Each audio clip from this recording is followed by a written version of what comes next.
We must confront the reality that nothing in our solar system can help us. Now you need to tell me what your plan is to save the world.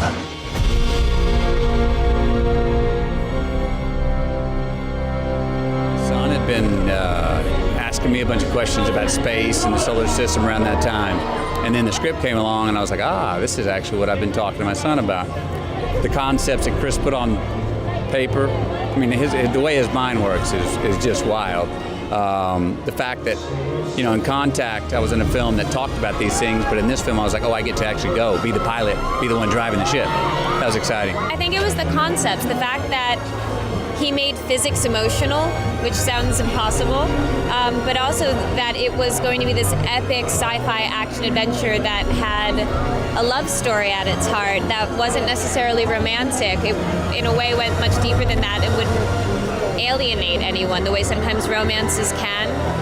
I just wanted to be a part of it, and also just knowing what Chris's unbelievable skill as a filmmaker is, like just trying to imagine what he was going to do with this great material. I was totally hooked. I was totally in. It went where no one had ever been before. I mean, there have been sort of films about space, but this isn't films about space. It's a film about Earth and escaping to space. You walk on set, you see a spaceship, and you just think, oh my God, this is definitely the biggest thing I've ever done.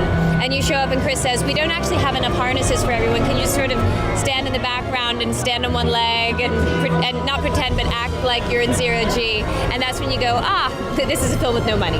This is a totally independent experience. I love that, the spirit of it's very challenging. This movie is very challenging to mankind. At the same time, it's incredibly faithful to mankind. And it's something I look forward to share with my children, just to show that, let the kids keep dreaming of what can happen, the capacity that we have, Sometimes we don't give ourselves enough credit as a species. We must confront the reality of interstellar travel. Murph, I love you forever.